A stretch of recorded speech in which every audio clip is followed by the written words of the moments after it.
सुप्रभात भैया बहनों, आज हम पढ़ेंगे ल्हासा की ओर। ल्हासा की ओर को निरंतर आगे की ओर बढ़ाते हुए सबसे पहले हमने जाना कि ल्हासा की ओर क्या है। ल्हासा की ओर जो है एक यात्रा वृतांत है, जो मैंने पहले भी आप लोगों को बताया कि ल्हासा की ओर एक यात्रा वृतांत है, जहां पर वहां से जो तिब्बत की जो यात्रा है ना, उनका उन्होंने बहुत ही रोचक वर्णन किया है। उस समय चूंकि भारतीयों को तिब्बत यात्रा की बिल्कुल अनुमति नहीं थी और इसलिए उन्होंने यात्रा एक भिखमंगे के छद्मवेश में की थी। इसमें तिब्बत की राजधानी ल्हासा की ओर जाने वाली दुर्गम रास्तों का वर्णन बहुत ही रोचक ढंग से उन्होंने किया और इस यात्रा वृत्तांत में उस समय के तिब्बती समाज के बारे में हम लोगों को जानकारी मिली कि उस समय का तिब्बती समाज कैसा था। हमने देखा कि हर चीजों की दो परिस्थितियां होती है, एक अच्छी और दूसरी बुरी, यानी एक सकारात्मक और दूसरा नकारात्मक। तो हमने यहाँ अभी सकारात्मक रूप में देखा कि वहाँ का सामाजिक जीवन कैसा था। वहाँ का सामाजिक जीवन के बारे में हमने जाना कि वहाँ जाति पाति छुआछूत का कोई सवाल ही नहीं था, औरतें पर्दा बिल्कुल भी नहीं किया करती थी। तो यहाँ का वो सामाजिक जीवन जो था वो बहुत उज्जवल था, है ना। अब हम आगे की ओर देखते हैं कि इसमें सकारात्मकता के साथ साथ कुछ नकारात्मक भाव भी था। और वहाँ क्या नकारात्मक, यानी वहाँ और क्या क्या किन किन कठिन परिस्थितियों का भी उन्होंने सामना किया। यहाँ मैंने कठिन शब्दों का शब्दार्थ लिखा है और कठिन शब्दों का मैं यहाँ शब्दार्थ बताते जा रही हूँ, आप यहाँ पर देखते चले जाएंगे। अब आगे की ओर हम देखते हैं कि वहाँ का ठहरने का प्रबंध क्या था। अब तक हमने जाना कि तिब्बती का सामाजिक जीवन था क्या था, तिब्बत मार्ग का क्या महत्व है, धोंगला का जो जंगल है वो किस प्रकार का है ना, और किस प्रकार ठहरने का वहाँ का प्रबंध था। अब हम आगे देखेंगे कि घोड़े पर यात्रा करते समय उन्हें किन किन परेशानियों का सामना करना पड़ा। वहाँ का तिब्बत का जो तिब्बत का समाज की जो वहाँ पे नकारात्मक बातें थी वो भी यहाँ पर उभर कर सामने आई है। क्या उभर कर सामने आई है कि वहाँ की जो पुलिस व्यवस्था थी वो बिल्कुल भी अच्छी नहीं थी, है ना। वहाँ पे दिन दहाड़े लोग क्या कर सकते थे, मार सकते थे। वहाँ डकैत जो थे वो पहले से ही क्या रहते थे, मौजूद रहते थे। यहाँ पर देखिए क्या कहता है, अब हमें सबसे विकट ढांगड़ा दोकल पार करना था। ढांगड़े तिब्बत में सबसे खतरे की जगह है। 16-17 हजार फीट की ऊंचाई होने के कारण उनके दोनों तरफ मीलों तक कोई गांव गिराव नहीं होते। नदियों के मोड़ और पहाड़ों के कोने के कारण बहुत दूर तक आदमी को देखा नहीं जा सकता। डाकुओं के लिए यही सबसे अच्छी जगह है। तिब्बत में गांव में आकर खून हो जाए तब तो खूनी को सजा भी मिल सकती है, लेकिन इन निर्जन स्थानों में, निर्जन मतलब एकांत स्थान में मरे हुए आदमियों के लिए कोई परवाह नहीं कर सकता। यानी यहाँ की अब क्या सामाजिक व्यवस्था को बताया जा रहा है कि यहाँ की सामाजिक व्यवस्था बिल्कुल भी अच्छी नहीं थी। क्या था, तो सरकार खुफिया विभाग और पुलिस पर उतना खर्च नहीं किया करती थी और वहाँ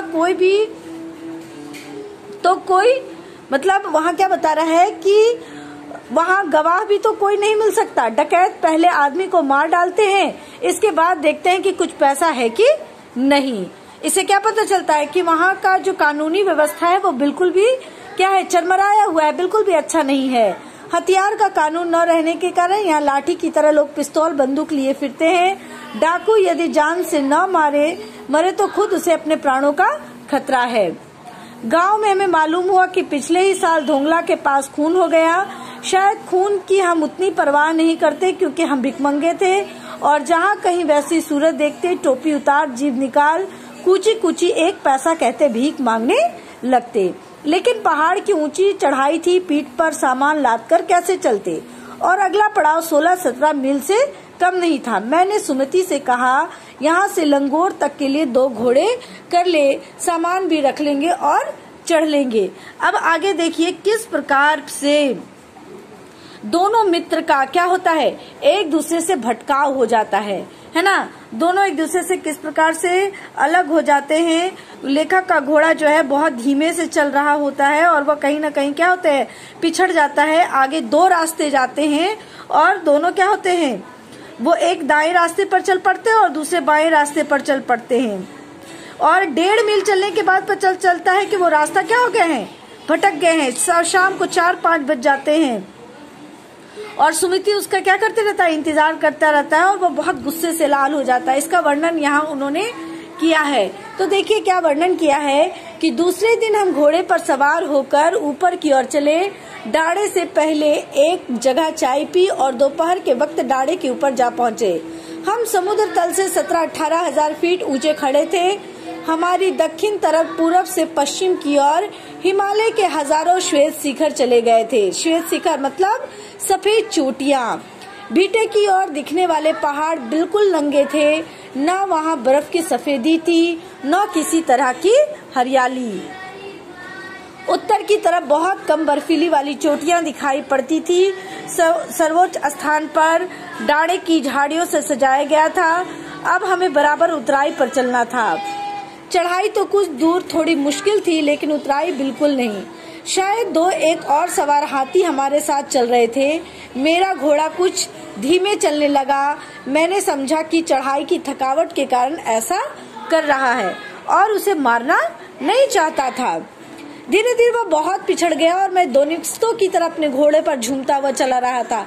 अब ये दोनिस्तो क्या है?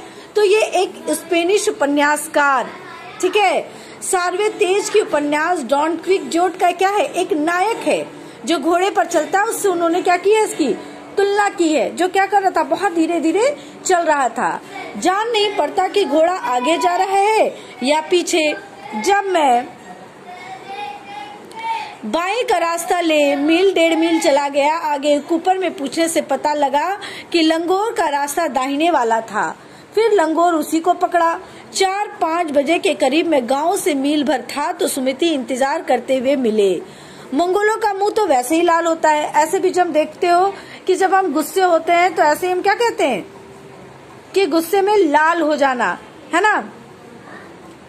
और यहाँ कह रहा है कि मंगोलों का मुंह तो वैसे ही लाल होता है और अब तो वो पूरे गुस्से में थे, इसलिए वो क्या कर रहे हैं, पूरे लाल दिखाई पड़ रहे हैं। मैं तो उन्हें कहा कि मैंने 2 टोकरी कंडे फूंक डाले, 3 बार चाय को गर्म किया। मैंने बहुत नरमी से जवाब दिया, लेकिन मेरा कसूर नहीं है मित्र। देख नहीं रहे हो कैसा घोड़ा मुझे मिला है। मैं तो रात तक पहुंचने की उम्मीद रखता था। खैर, सुमिति को जितनी जल्दी गुस्सा आता था उतनी ही जल्दी वह ठंडा भी हो जाता था। लंगोर में वह एक अच्छी जगह पर ठहरे थे। यह भी उनके अच्छे यजमान थे। पहले चाय सत्तू खाया, रात को गर्मा गर्म थुपका मिला। थुपका क्या है, एक खाद्य पदार्थ है, ठीक है।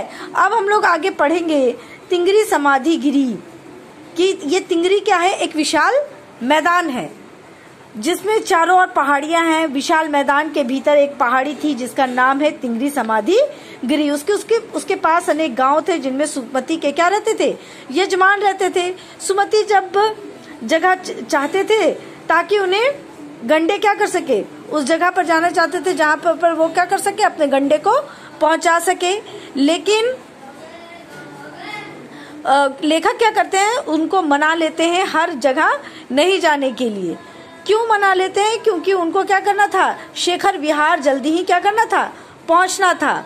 तो देखिए किस प्रकार से वो बोल रहे हैं, क्या बताते हैं तिंगरी समाधि के बारे में कि अब हम तिंगरी के विशाल मैदान में थे जो पहाड़ों से घिरा टापू सा मालूम होता था, जिसमें दूर एक छोटी सी पहाड़ी मैदान के भीतर दिखाई पड़ती है।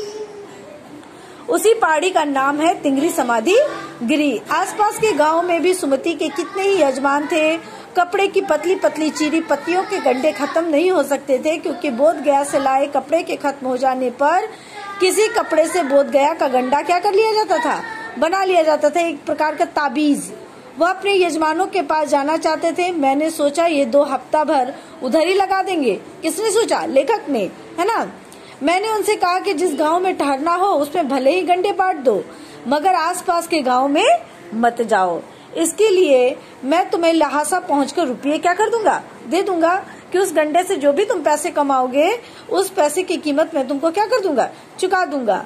सुमिति ने स्वीकार किया। दूसरे दिन हमने भरिया ढूंढने की कोशिश की, लेकिन कोई न मिला। सवेरे ही चल दिए होते तो अच्छा था, लेकिन अब 10-11 बजे की तेज धूप में चलना पड़ रहा था।